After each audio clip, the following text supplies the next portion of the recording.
আগামীকাল চূড়ান্ত ভোটার তালিকা প্রকাশ, এসআইআর তথ্য নষ্টের আশঙ্কা শুভেন্দু অধিকারীর। রাজ্যের বিরোধী দলনেতা আশঙ্কা করছেন এসআইআরে চূড়ান্ত ভোটার তালিকা আগামীকাল প্রকাশের পর বিডিও অফিসে আগুন জ্বালানোর পরিকল্পনা করা হয়েছে। ভয়ঙ্কর বিপদের আশঙ্কা করছেন বিরোধী দলনেতা। কমিশনকে নথি সরিয়ে ফেলার আর্জি, সিইও দপ্তরকে সতর্ক থাকতে অনুরোধ বিরোধী দলনেতা। আর ব্লক ডেভেলপমেন্ট অফিসে তাণ্ডব চলেছে, এর আগে দেখেছেন মুর্শিদাবাদের ফারাক্কায়। তেমনই চূড়ান্ত ভোটার তালিকা প্রকাশের পর তাণ্ডব চলতে পারে। কি অভিযোগ করেছেন, কি আশঙ্কা করেছেন শুভেন্দু অধিকারী, দেখাবো। 28 তারিখের ভোটার লিস্টে যাদের নাম থাকবে না তারা এদিকে ওদিকে ঝামেলা করবেন না। প্রচুর সেন্ট্রাল ফোর্স এসে গেছে, উস্কানিতে পা দেবেন না। আপনারা পরিকল্পনা করেছেন বেশ কিছু জায়গায় বিডিও অফিস জ্বালাবেন, আমার কাছে খবর আছে। বেশ কিছু জায়গায় বিডিও অফিস জ্বালাবেন। আমি সিওকে বলবো, স্টেট অবজারভারকে বলবো, ইলেকশন কমিশনকে বলবো সমস্ত তথ্য সুরক্ষিত জায়গায় ট্রান্সফার করে নিন।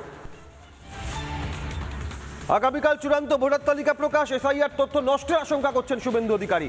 বিভিন্ন বিডিও অফিসে আগুন জ্বালানোর পরিকল্পনা, তাণ্ডব চালানোর পরিকল্পনা। এর আগে আপনারা দেখেছেন যে তৃণমূল নেতার নেতৃত্বে ব্লক ডেভেলপমেন্ট অফিসারের দফতরে গিয়ে ভাঙচুর চালানো হয়েছে, চেয়ার ভাঙচুর করা হয়েছে, উত্তপ্ত পরিস্থিতি হয়েছে। আর এবার চূড়ান্ত তালিকা, সেখানে নথি হাতানোর চেষ্টা। ভয়ঙ্কর বিপদের আশঙ্কা করছেন বিরোধী দলনেতা। কমিশনকে নথি সরিয়ে ফেলার আর্জি জানিয়েছেন, সিইও দপ্তরকে সতর্ক থাকতে অনুরোধ করেছেন শুভেন্দু অধিকারী। এ প্রসঙ্গে কথা বলবো, কেন্দ্রীয় প্রতিমন্ত্রী সুকান্ত মজুমদার রয়েছেন। এসআইআর শুরুর প্রথম থেকে যেভাবে বানচাল করার তাণ্ডব চালিয়ে ভণ্ড করার চেষ্টা চলেছে, আর এবার চূড়ান্ত তালিকা প্রকাশের পর বিডিও অফিসে আক্রমণ, হামলা হতে পারে বলে আশঙ্কা করছেন বিরোধী দলনেতা। সুকান্তদা, কি মনে করছেন সব মিলিয়ে? দেখুন, প্রথম থেকেই মমতা বন্দ্যোপাধ্যায় এবং তার যে সরকার পুরো অসহযোগিতা চালিয়ে গেছে এবং এখনো চালিয়ে যাচ্ছে নির্বাচন কমিশনের সাথে। তো স্বাভাবিকভাবে এসআইআর কে বন্ধ করার জন্য যা যা করা দরকার তারা এতদিন ধরে করেছে। সেই জন্য বিরোধী দলনেতার যে আশঙ্কা, সেই আশঙ্কা অমূলক নয়। যে কোনো মুহূর্তে এই ধরনের ঘটনা ঘটতে পারে। এর আগে আমরা দেখেছি বিভিন্ন দুষ্কৃতীরা কালিয়াচক থানা জ্বালিয়ে দিয়েছিল। অনেকেই বলেন যে সেই থানাতে পোস্ত চাষ, অবৈধ নোটের কারবার এবং আরো এই ধরনের অবৈধ কাজের তথ্য বা নথি ছিল।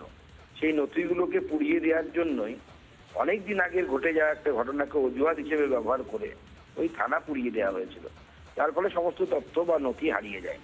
তো সেই ধরনের ব্যবস্থা আবার তৃণমূল কংগ্রেসের বুদ্ধিতে, তা মমতা বন্দ্যোপাধ্যায়ের অনুপ্রেরণায় এই হুলিগ্যানরা করবে না এরকম কিন্তু বলা যায় না। অতএব এই আশঙ্কা থেকেই যাচ্ছে। সেই জন্য নির্বাচন কমিশনকে বলবো প্রশাসনকে দিয়ে কঠোর থেকে কঠোরতম ব্যবস্থা নেওয়ার জন্য। অনেক ধন্যবাদ। কেন্দ্রীয় প্রতিমন্ত্রী সুকান্ত মজুমদার ছিলেন ফোনে।